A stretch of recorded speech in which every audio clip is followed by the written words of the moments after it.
Dan Quantum Ikhlas ini mencoba memberi jawaban tentang apa yang disebut motivasi Indonesia lah gitu. Saya mencoba merumuskan, dan kita teman-teman semua dan lain sebagainya, supaya kita juga punya kebanggaan sama Indonesia, bahwa kita punya ya sesuatu yang bisa kita banggakan dan bisa kita pakai untuk kehidupan sehari-hari. Nah, saya mungkin cerita dulu aja ya. Ya, Awalnya gimana sih ini buku Quantum Ikhlas ya, sebelum nanti jadi kesehatan mental. Karena kalau ceritanya itu nanti memang ternyata saya menjawab kesehatan mental, tapi kesehatan mental saya sendiri. Nah, jadi ini ceritanya Pak Agung sama teman-teman. Ini tahun 88, itu saya lagi di New Zealand, dan jadi apa namanya, eh, mahasiswa lah ya, yang diundang sama New Zealand, Selandia Baru, yang pada saat itu belum banyak dikenal sama negara-negara Asia dan lain sebagainya. Jadi mereka ada program untuk mengundang ya anak-anak ke sana. Nah, saya masuk ke sana, saya ikut ke sana. Nah, pada saat itu ya nggak ada YouTube, nggak ada iya, internet aja belum betul, ada kan. betul, Jadi betul, kita betul. benar-benar buta tentang dunia luar di sana.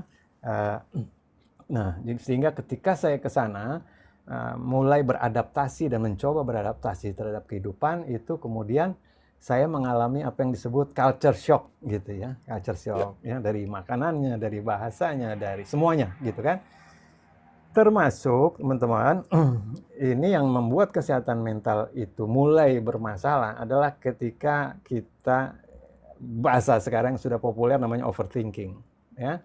Sehingga saya pun mengalami pada saat itu, karena saya punya pemikiran-pemikiran yang agak berbeda dengan banyak orang, yang saya coba ikuti sebagai anak muda yang idealis pada saat itu. Tapi di tengah perjalanan kan ya, waktu kita mau membuktikan diri itu nggak selamanya enak. Dan di situ seperti ada tantangan yang kayaknya, waduh, udah 2-3 tahun gua jalanin, ini kayaknya gua salah jalan nih gitu ya. Ya, sementara teman-teman yang ke Amerika, sekolahnya gimana, gimana itu mereka langsung melejit ya, hebat dan lain sebagainya. Sehingga ketika saya ketemu mereka, saya ngerasa down gitu. Nah, ini saya kira terjadi sama banyak orang ya, ketika kita mulai membanding-bandingkan dan lain sebagainya. Jadi saya banyak ngomong di kepala sendiri kan, nggak bisa tidur. ya. Nah, akhirnya saya nggak bisa tidur, insomnia itu ya, insomnia itu Oh, sampai 1 tahun ya, satu wow. tahun beneran Ya, hampir nggak bisa tidur. Jadi saya tidur, saya bolak-balik di kasur, nanti saya lari ke sekolah, nanti balik lagi.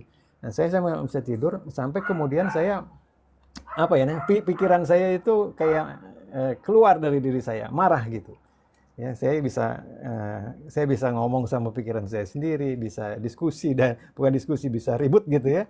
iya. Dan kemudian kalau dilihat sama orang ketiga, kalau ada orang yang deket saya, pasti saya udah dibilang aneh ya. Mungkin saya harus psikiater sebenarnya pada saat itu gitu ya. Tapi nah, saya bisa ngejar-ngejar pikiran saya di mana-mana, mau di kampus, di mana gitu ya. Di sana banyak orang yang seperti itu rupanya Pak Agung, teman-teman ya. Iya. Jadi banyak orang yang load kerjaannya tinggi. Jadi karena mereka kan negara tingkat ketiga waktu itu ekonominya, tapi cuma 2,5 juta rakyatnya. Jadi mereka kerjanya keras sekali. Jadi banyak yang kena kena mental lah gitu. Nah, jadi saya mengalami sakit insomnia dan gangguan atau kesehatan mental itu di sana, di tengah orang-orang yang banyak seperti itu. Jadi nggak ketahuan Pak Agung. Oh, iya. Ya. Nah, disitulah saya kemudian berobat ke sana ke sini. Maksudnya saya mencoba cari jawaban, nggak bisa-bisa. Nah, saya akhirnya cuma bisa sholat tahajud. Ya, saya ingatnya tuh saya Hmm. sholat tahajud. Tiap malam saya tanya sama Tuhan, sama Allah, tolong jelasin saya ini kenapa. Nah, anehnya juga saya nggak minta sembuh, saya nggak minta apa kehidupan yang gimana. Saya minta tolong saya dijelaskan. Ya, itu doa saya. Dan kemudian seperti nantinya akan diceritakan sama Law of Attraction, itu nggak berapa lama setelah saya sering berdoa seperti itu, kemudian saya ke library, ke perpustakaan, dan ada satu keajaiban luar biasa yang mengubah hidup saya adalah ketika saya masuk ke library, jalan sore-sore di dalam library, sepi di sana library-nya, itu ada buku yang jatuh tepat di hadapan saya, lagi jalan. Wow. Dan buku itu saya tangkap, dan bukunya adalah kurang lebih ya, itu Make Peace with Yourself, kira-kira gitu. Bagaimana kita berdamai sama diri sendiri, ditulis oleh seorang ahli namanya Harold Bloomfield, ya, MD. Saya masih ingat. Dan ketika saya baca itu buku Ya itu seperti jawaban, bukan seperti, memang itulah jawaban dari Tuhan. Kalau saya tanya, kalau kamu tanya kira-kira, kenapa sih saya? Maka jawabannya ada di buku itu. Maka saya baca, wah Wow. ini gua banget nih, gua banget nih, gua banget gitu kan. Nah, saya jadi mulai belajar. Saya kan nggak ada psikologi dasarnya atau latar belakang segala macam. Jadi saya belajar, saya pelajari, dan kemudian disitulah saya mencari titik apa yang harus saya perbaiki. Ya, nah, kemudian ada protokol atau hal yang harus kita lakukan. Nah, mulai saya pelajari sebagai gelombang otak, ya, menjadi brainwave, dan kemudian itu saya latih, ya. Dan besoknya kira-kira jam 4 sore saya lagi mau masak gitu ya. Untung saya belum pasang itu apa namanya kompornya. Itu saya bisa tidur dari jam 4 sore untuk pertama kalinya selama 1 tahun itu sampai besok Oh, pagi jam 10 pagi di apa namanya di kursi di dapur ya. Tapi oh, rasa yang saya temukan setelah saya bangun, saya mengingat rasanya itu seperti tidur di dalam pelukan awan, dan setelah saya bangun semua pikiran saya hilang. Maksudnya saya nggak mikir seperti kemarin lagi, itu damai yang luar biasa. Yang saya menemukan, wow, ini dia yang dicari, yang saya cari, ya kan? Dan kemudian saya bisa merasakan, kok ada ya tempat kayak gini di dalam diri ini atau di dunia ini. Masalahnya masih sama, problemnya masih sama, tempatnya masih sama, tapi rasanya beda. Ini Pak hmm. Agung, ya kan? Nah, saya bilang ini ada apa ini kok? Jadi saya tanya, pikiran saya yang kemarin kemana? Kok ini ngomong lagi? Gitu kan? Kok ini tenang? Nah, akhirnya saya teliti lah, apa sih ini? Apa sih ini? Dan saya akhirnya berdoa sama Allah, saya bilang, ya Tuhan, kalau memang ini yang dicari oleh banyak orang, tolong tuntun saya, bantu saya untuk nantinya mampu menjelaskan ini kepada dunia, untuk bermanfaat. Nah, itulah ya Pak Agung yang saya lakukan sejak tahun 88 sampai kemudian nanti 20 tahun kemudian baru muncul buku yang namanya Quantum Ikhlas. Ya, itu bagaimana menjelaskan hal itu dari masalah yang penuh masalah, pada saat itu juga kita bisa masuk ke sebuah ruang di mana masalah itu tidak ada. Nah, dan itu ada di dalam diri sendiri, ada di dunia ini, nggak pernah kemana-mana. Cuma saya nanya, gua kemarin kemana aja nggak pernah masuk ke sini. Nah, jadi ini apa ini tempat ini, ruang ini.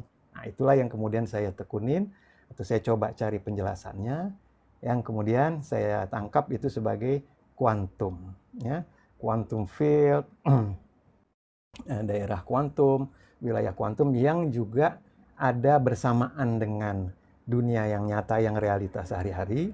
Jadi kita hidup ini kayak kayak kayak gini aja. Ada yang nyata kan, saya dan Pak Agung lagi duduk, Ya, tapi ada yang nggak nyata yang lagi ngomong. Nanti di sebelah sana ada lagi, ternyata kita itu ada banyak gitu ya. Nah, tadinya iya, kita kalau overthinking itu cuma tahu, wah saya bermasalah karena saya menganggap diri saya yang cuma satu ini yang bermasalah, padahal saya yang di situ enggak gitu. Akhirnya saya pelajarin bagaimana hubungan menciptakan realita yang sama dengan apa yang kita rasakan di dalam hati. Nah, itulah quantum ikhlas yang kemudian meminta kita, atau apa namanya, memaksa ya, bukan memaksa tapi membuat kita berkomitmen untuk percaya sama diri sendiri, percaya sama Tuhan, percaya sama orang. Jadi orang yang percaya diri, orang yang semangat dan lain sebagainya. Dan saya kira itu yang menjadi jawaban, dan kemudian kita bisa pakai ya di dalam kehidupan sehari-hari. Nah, itu latar belakangnya ya. Nah, kalau kemudian kita kaitkan dengan yang namanya mental health hari ini, sebenarnya yang saya rasakan itu adalah masalah mental health kan, overthinking, ya kan, toxic mind, dan lain sebagainya yang disebut sama sama semua orang. Itu dulu saya nggak tahu istilahnya kan, tapi saya alamin ya. itu. Jadi saya lakukan, saya nyemplung, saya merasakan, saya mau kelelep gitu kan, mau mati, berenang-berenang, belajar ngapung, sampai akhirnya bisa. Oh, ini namanya mental health. Oh, ini namanya apa namanya? Kalau berenang itu water terapen lah bahasanya ya kan, nggak Ya. harus kelelep dan lain sebagainya. Nah, jadi pemahaman, skill, dan kemampuan kita untuk melakukan itu menemani kegiatan sehari-hari yang disebut dunia fisik atau dunia materi, itu yang menjadi bonus atau nilai lebih dari kuantum ikhlas. Jadi kita tidak hanya bermain di rasio sama raga saja, tapi kita punya aspek di dalam diri yang namanya hati, yang namanya rasa, yang sebenarnya itu kecerdasan yang belum kita munculkan, ya, yang belum kita pakai. Nah, lewat kejadian itu saya akhirnya seperti kapal yang tenggelam, ya, hanya untuk tahu bahwa di situ ada sekoci yang luar biasa, ya, yang bisa larinya cepat, banyak makanan dan lain sebagainya, yang sebenarnya lebih enak, lebih bagus dari kapalnya yang tenggelam itu, Pak Agung. Ya. Nah, akhirnya itulah yang kita coba sampaikan dan kemudian dipakai banyak orang atau dicoba oleh banyak orang dan berhasil, alhamdulillah berhasil. Setidaknya dengan yang pembaca buku sampai dibuat 1 juta kopi, ya, terjual 1 juta kopi. Dan baru kemarin tanggal 1 Maret ada generasi muda penerbit di Jogja yang meneruskan lagi, dia bikin isinya masih sama kurang lebih, tapi dibuatnya sebagai Quantum Ikhlas Reborn, ya. Jadi nah, memang hari ini adalah untuk reborn juga, Pak. Makanya kita ketemu, kita reborn lagi dulu. Kita reborn terus, ya, luar biasa. Muter lagi. Nah, bagaimana hidup itu berputar, bagaimana kita nggak usah khawatir, bagaimana dan lain sebagainya. Itulah yang kemudian kita harus pelajari, karena dia punya polanya sendiri, dia punya algoritmanya sendiri. Di atas semua ini adalah Allah, ada Tuhan yang mengatur. Jadi kuantum ikhlas itu lebih ke cara mengatur diri, ya, supaya bisa diatur sama yang maha mengatur, gitu, ya. Kita atur diri kita supaya nggak terlalu ngatur, karena yang maha mengatur itu sebenarnya sudah mengatur. Nah, itu konsep itu kan tadinya nggak tahu, kita mau gue harus gini, harus gini, harus gini. Nah, setelah kita adopsi seperti itu, maka mental health kita tidak tertekan, ya. Toh itu juga kembalinya ke rumah kita sendiri, ke masjid kita sendiri, ke gereja kita sendiri, ke kuil kita sendiri. Kita punya yang pencipta di situ, dan itu yang kita coba akses, gitu ya, kira-kira getarannya, vibrasinya di dalam hati, dan kita bawa kemana-mana. Jadi kita punya double power, ya, double engine, gitu.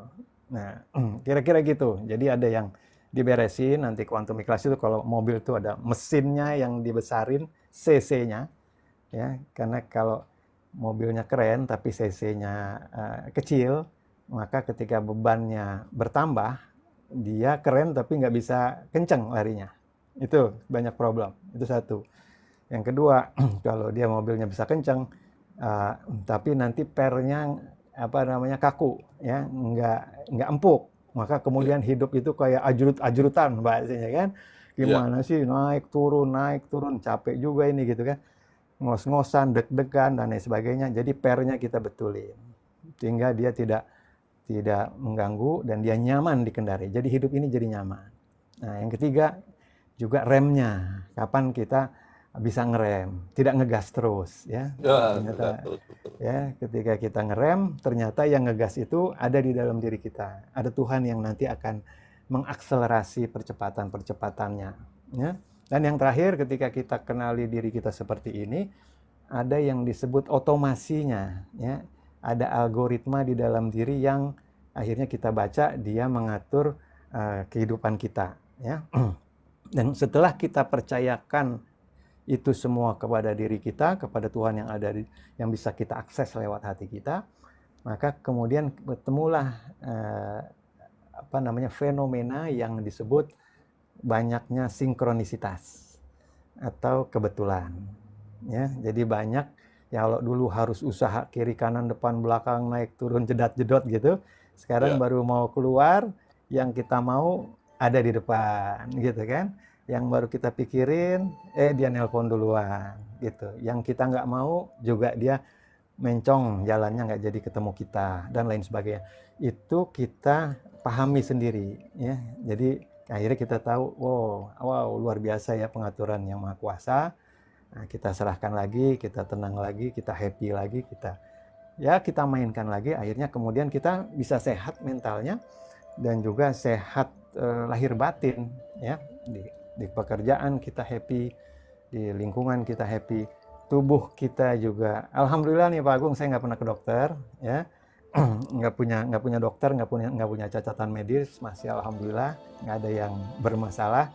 Jadi itu juga bisa kita dapat manfaatnya, karena kalau kita sukses selalu badan kita sakit kan juga buat apa, ya. Dan itu banyak Betul. sekarang yang mengalami. Jangan sampai seperti itu. Nah, itu dengan kita menekuni atau meneliti diri, ya, pikiran kita yang terlalu over dan kemudian kita turunkan gelombangnya, ya kan? Maka kemudian ternyata kita akan ketemu dengan gelombang hati. Di dalam ini ada engine dari hati, yang jantung namanya. Jadi otak sama jantungnya nanti dia main.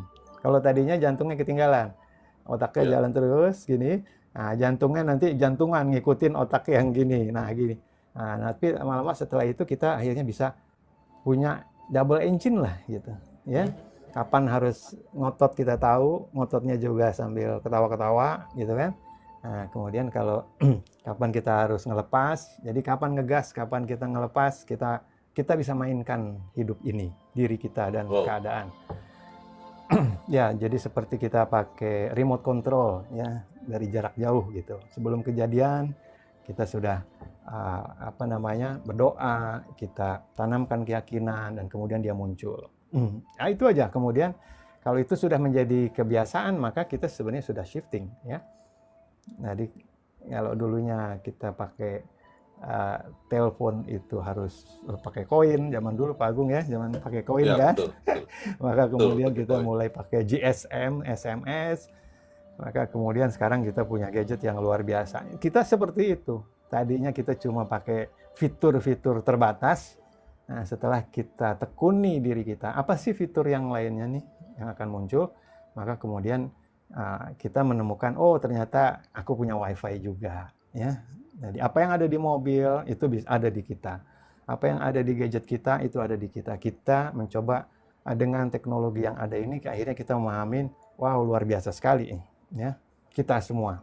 Jadi kalau itu kita tekunin, kita nggak harus kena mental karena tergerus zaman atau hanyut oleh tantangan dan tekanan zaman. Nah, itu saya kira ini akan menjadi, mudah-mudahan bisa menjadi warisan lah, ya, kalau ada yang mau pakai gitu, supaya dia ya bisa seperti itu. Karena dasarnya orang Indonesia sebenarnya aslinya tubuhnya itu selentur itu. Dia nggak kaku, ya. Cuma belakangan karena pengaruh kehidupan kita kaku, karena kemudian otak kita kaku, pendekatan kita kaku, ya. Dan kemudian yang kena juga badan kita jadi kaku, ya. Nah, itu jadi nggak sehat. Jadi kalau kita kembalikan semua ke settingan awalnya, kita ketemu lagi sebenarnya kita ini siapa, harus apa, ngurusin apa, dan kemudian ketemu sama teman-teman seperti ini, ya. Kapan waktunya ketemu sama Pak Agung, kapan waktunya ketemu sama siapa lagi nanti. Kita semua nanti, ya. Jadi hidup itu nggak random, kita pasti ketemu sama orang yang memang passionnya sama kita, ya, dan nggak perlu kita cari juga, ya, nanti dia ketemu, dan itu menyenangkan.